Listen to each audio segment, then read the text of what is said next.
Assalamualaikum warahmatullahi wabarakatuh. Selamat pagi teman-teman dan Bu Pita semuanya. Di sini saya Christine Windasari akan mempresentasikan PPT yang berjudul Klasifikasi dan Peranan Talopita. Yang pertama yaitu klasifikasi alga atau ganggang.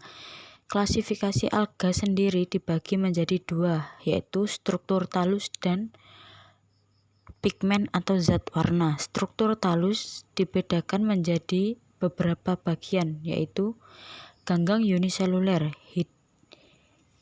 hidup di perairan sebagai fitoplankton. Contohnya ganggang uniseluler adalah Chlorophyta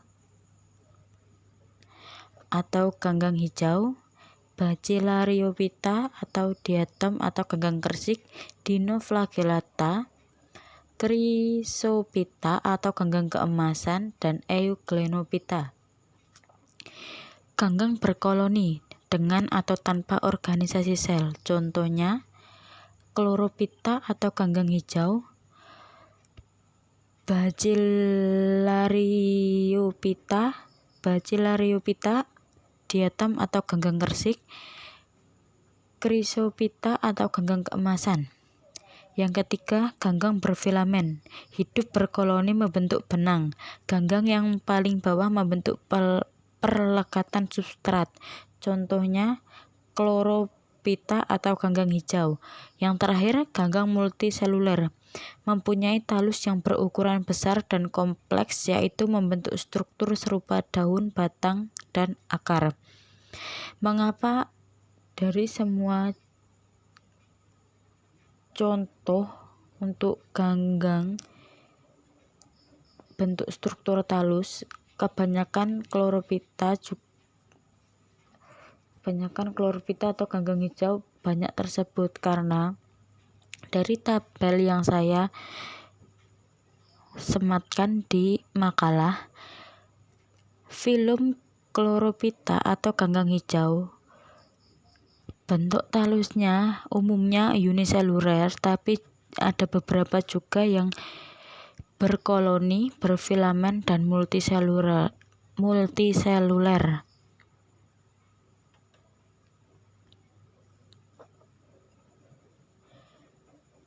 Klasifikasi alga berdasarkan pigmen atau zat warna. Chlorophyta atau ganggang hijau mempunyai pigmen klorofil A dan B serta karotin. Phaeophyta atau ganggang coklat memiliki pigmen klorofil A dan C, karotin, dan fukosantin. Rhodophyta atau ganggang merah mempunyai pigmen klorofil A, ficobilin, dan karotin. Bacillariophyta, diatom atau ganggang kersik, klorofil, mempunyai pigmen klorofil A dan C, karotin, dan xanthofil. Dinoflagellata mempunyai pigmen klorofil A dan karotin. Chrysophyta atau ganggang keemasan memiliki pigmen klorofil A dan C, karotin, dan xanthofil. Euglenophyta mempunyai pigmen klorofil A dan B, karotin, serta xanthofil. Ini untuk gambar klasifikasi alga atau ganggang.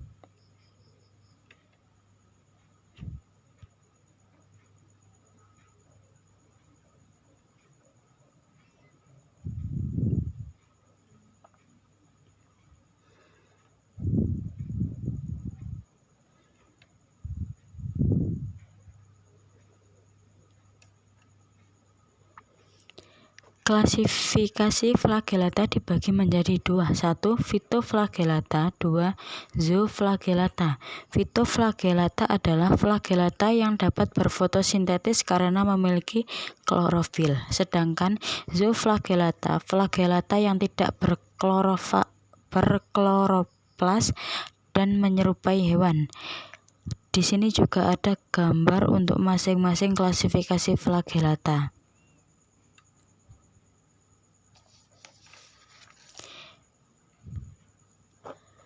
Kelas flagellata sendiri dibagi menjadi 3 kelas. 1. Euglenoida. Euglenoida memiliki bentuk tubuh anggota euglenoida yang menyerupai gelondong dan diselimuti oleh pelikel.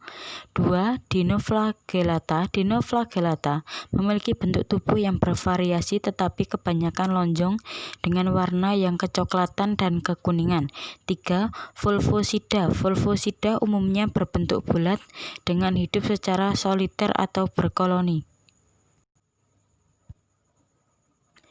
Dan ini untuk gambar kelas Phytoflagellata. Ada 2, Euglenoida dan Vulvosida.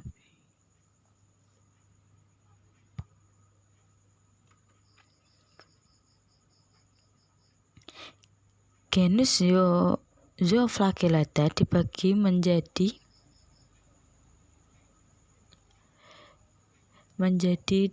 2, yaitu Trypanosoma dan Leishmania.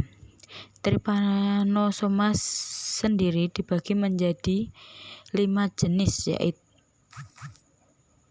yaitu Lewisi, Evansi, Bruchais, Gambians, dan Rhodesiensis, dan terakhir Cruzi.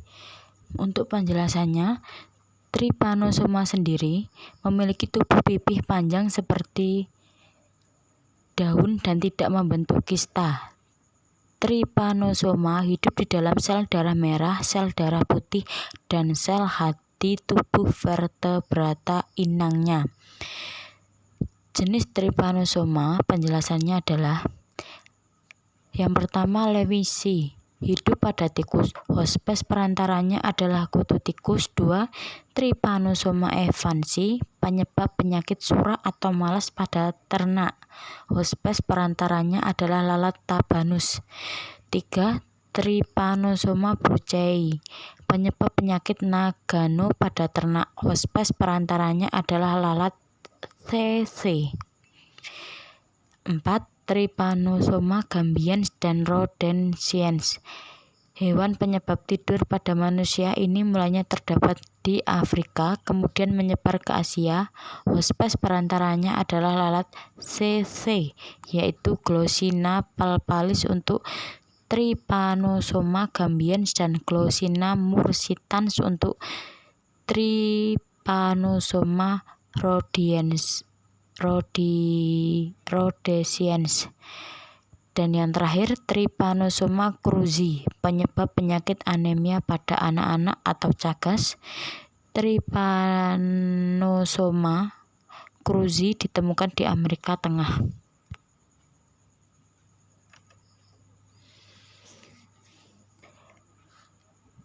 Genus Zooflagellata kedua yaitu Leishmania. Leishmania merupakan penyakit pada sel-sel endotelium pembuluh darah. Endotelium merupakan sel epitelium yang melapisi jantung, pembuluh darah, dan pembunuh limfa. Leishmania dibagi menjadi 3 jenis, yaitu Leishmania donovani, penyebab penyakit Kala-Azar yang ditandai dengan demam dan juga anemia. Jenis ini banyak ditemukan di Mesir, di sekitar Laut Tengah, dan India. Leishmania tropica, penyebab penyakit kulit yang disebut penyakit oriental. Jenis ini banyak ditemukan di Asia atau daerah Mediterania dan sebagian di Amerika Selatan. Leishmania brasiliensis, penyebab penyakit kulit di Meksiko dan Amerika Tengah Selatan. Ini untuk gambar genus Zooflagellata. Yang pertama, Trypanosoma dibagi 2 ya, tidak semua ada gambarnya. Trypanosoma lewisi dan Trypanosoma evansi.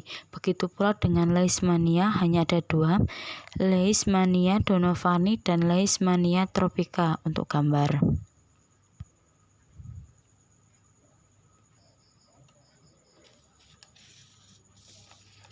Klasifikasi diatom atau ganggang resik. Yang pertama, centralis.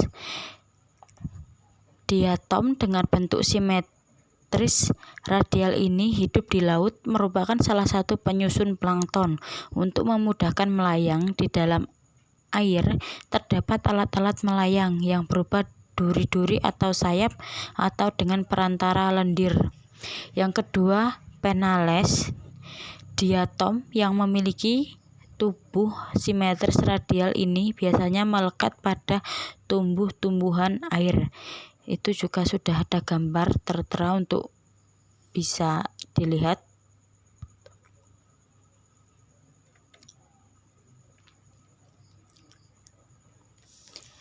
Klasifikasi Chlorophyceae atau ganggang hijau berdasarkan bentuk dan dapat tidaknya bergerak dibagi menjadi 6 macam genus, yaitu 1. Alga atau ganggang hijau bersel 1 tidak bergerak, contoh Chlorella sp dan Colococcum sp. 2. Alga atau ganggang hijau bersel 1 dapat bergerak, contoh Chlamydomonas sp dan Euglena viridis. Ini untuk gambar genus dari alga atau ganggang hijau bersel 1 tidak bergerak dan alga atau ganggang hijau bersel 1 dapat bergerak. Yang ketiga, untuk genus alga atau ganggang hijau berbentuk koloni tidak bergerak, contoh Hydrodiction sp. Keempat, alga atau ganggang hijau berbentuk koloni yang bergerak, contoh Volvox globator. Dan ini untuk gambarnya.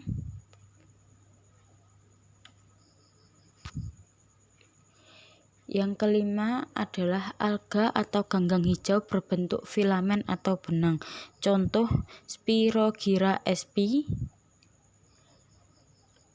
Oedogonium sp. Yang terakhir untuk genus dari klasifikasi Chlorophyceae adalah alga atau ganggang hijau berbentuk talus atau lembaran, contoh Ulva lactua atau selada laut dan Chara sp.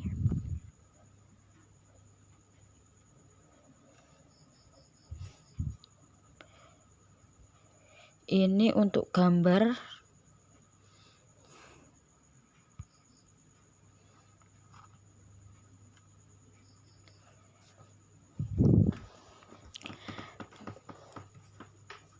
klasifikasi konjugat atau ganggang gandar dibagi menjadi 2, yaitu bangsa Desmidialis dan Zygnema. Yang pertama, bangsa Desmidialis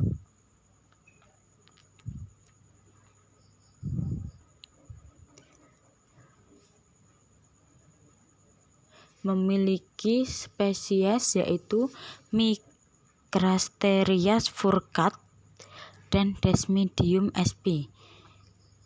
Micrasterias adalah uniselular ganggang hijau dari Desmidialis. Ini untuk klasifikasi dan gambar dari Micrasterias furcat. Dan yang kedua, Desmidium sp. Filamen terdiri dari sel-sel berbentuk persegi panjang dengan panjang sel 30-50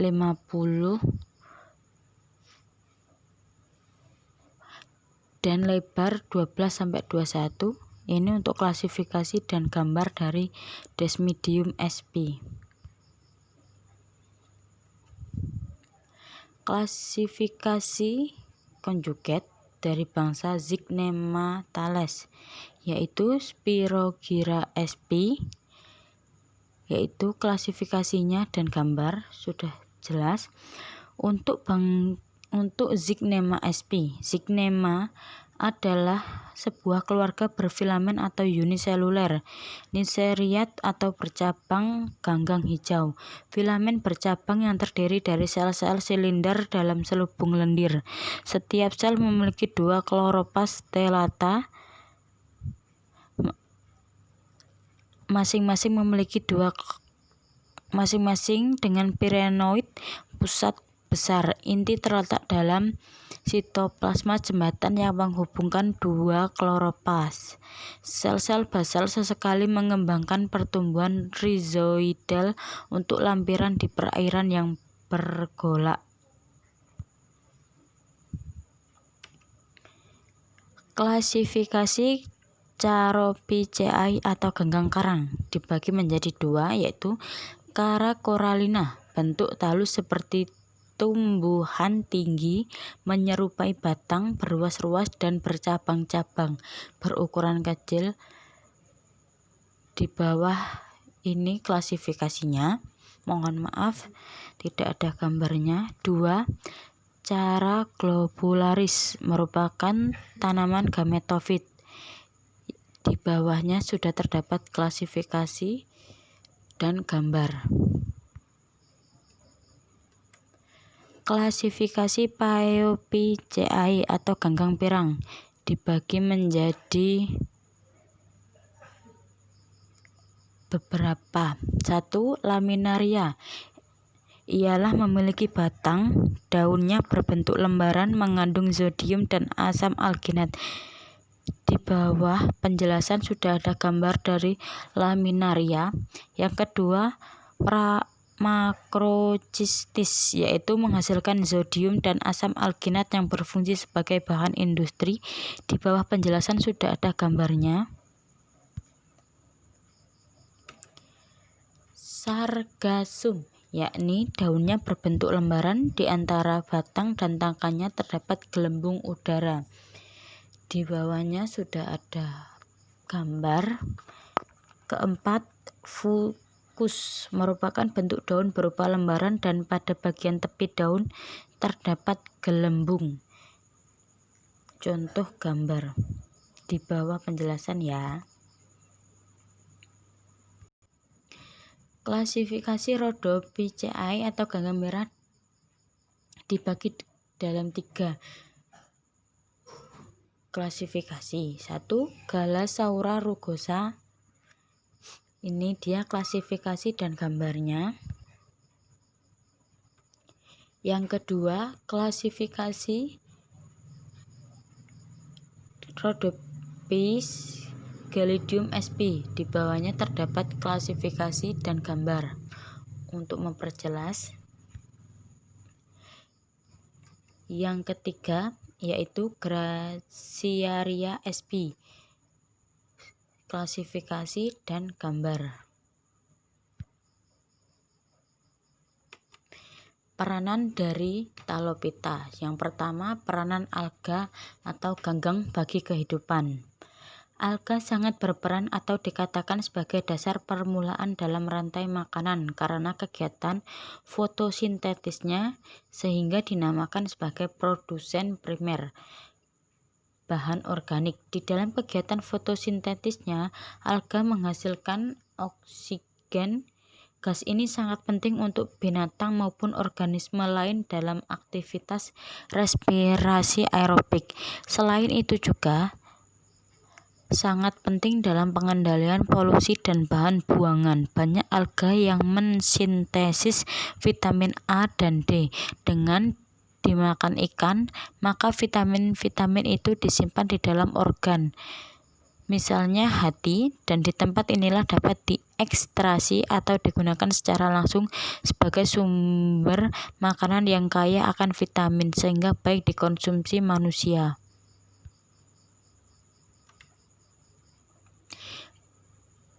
Peranan flagellata. Flagellata memiliki peranan yang penting dalam lingkungan perairan. Flagellata berperan sebagai predator karena memangsa organisme uniseluler atau ganggang, bakteri, dan mikrofungi, sehingga populasi organisme dapat dikendalikan. Selain berfungsi sebagai pengendali, flagellata yang bersifat saprofitik berperan sebagai dekomposer dalam rantai makanan. Di lingkungan perairan flagellata berperan sebagai fitoplankton dan zooplankton. Sebagai sumber pakan alami ikan dan udang, Euglena viridis dapat digunakan sebagai sumber protein sel tunggal atau PST karena memiliki kandungan protein yang sangat tinggi. Trichonympa dan Mixotricha yang hidup di dalam usus rayap dapat menghasilkan enzim selulosa sehingga membuat partikel kayu tersebut menjadi lebih lunak dan dapat dicerna rayap.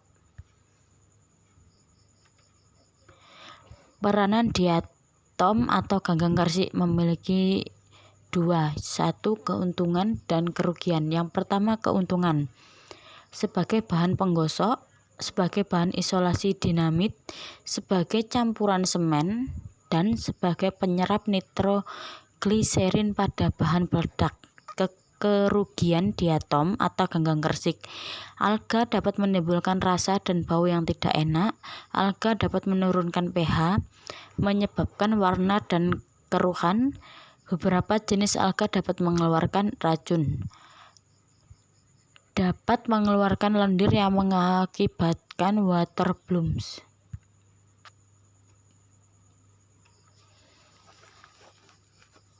Peranan Chlorophyceae atau ganggang hijau. Alga hijau karena aktivitas fotosintetisnya menjadikannya salah satu produsen terpenting dalam ekosistem. Mereka adalah sumber utama pati dan oksigen sebagai produk sampingan dari fotosintesis. Alga hijau berfungsi sebagai makanan bagi banyak heterotrof. Banyak dari mereka membentuk hubungan simbiosis dengan kelompok organisme lain. Misalnya, mereka membentuk lumut bersama dengan jamur tertentu. Beberapa ciliata, nidaria, dan moluska membentuk simbiosis dengan klorofit. Namun, tidak semua klorofil bersifat fotosintetis. Beberapa dari mereka heterotrofik sendiri. Sebagai contoh, alga hijau Prototheca sp dapat menjadi patogen, menyebabkan prototekosis atau penyakit pada manusia dan hewan. Peranan Charophyceae atau ganggang karang. Karena sifatnya sebagai pembentuk kapur, maka Characeae penting peranannya dalam pembentukan tanah-tanah kapur. Dalam keadaan fosil, Characeae ditemukan pada lapisan-lapisan tanah dari zaman Jura.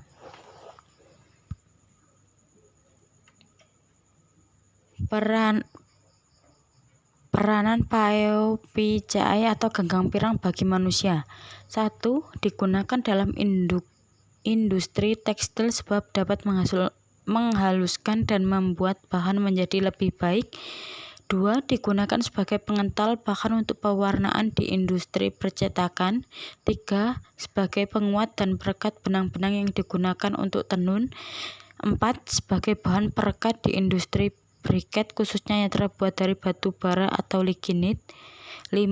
Sebagai penstabil yang dapat memberikan kelembutan pada kulit dan tekstur es krim serta mencegah terbentuknya kristal yang kasar.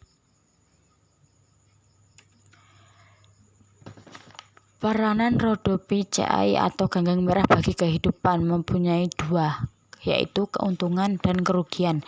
Yang pertama, keuntungan. Alga merah dapat menyediakan makanan dalam jumlah banyak bagi ikan dan hewan lain yang hidup di laut. Jenis ini juga menjadi bahan makanan bagi manusia, misalnya Chondrus crispus atau lumut Irlandia dan beberapa genus Porphyra. Chondrus crispus dan Gigortimtina mammillaria menghasilkan keragen yang dimanfaatkan untuk penyamak kulit, bahan pembuat krem, dan obat pencuci rambut. Alga merah lain seperti Glacilaria lichenoid, Euchema spinosum, Gelidium, dan Agardilla dibudidayakan karena menghasilkan bahan serupa gelatin yang dikenal sebagai agar-agar. Gel ini digunakan oleh para peneliti sebagai medium biakan bakteri dan fase padat pada elektroforesis gel untuk kental dalam banyak makanan, perekat tekstil sebagai obat pencahar atau laksatif atau sebagai makanan penutup. Manfaatnya antara lain sebagai bahan makanan dan kosmetik, misalnya Eucheuma spinosum.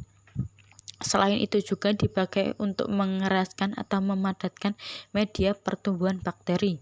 Berwarna merah sampai ungu, Chromatophora berbentuk cakram atau sesuatu lembaran. Sebagian hasil asimilasi terdapat sejenis karbohidrat yang disebut tepung fluorid, hidupnya di air laut.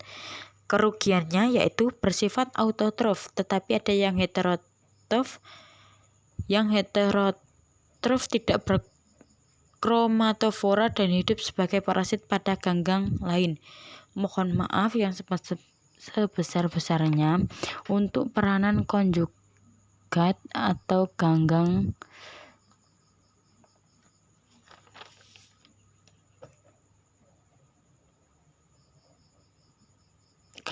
gandar tidak ada, karena saya sudah mencari di internet tapi tidak menemukan.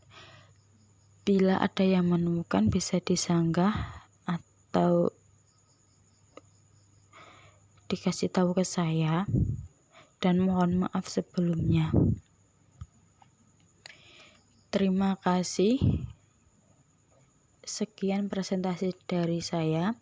Jika ada yang mau bertanya atau mempunyai sanggahan tentang PPT dari saya mohon maaf dan bisa disampaikan ke saya. Terima kasih. Wassalamualaikum warahmatullahi wabarakatuh.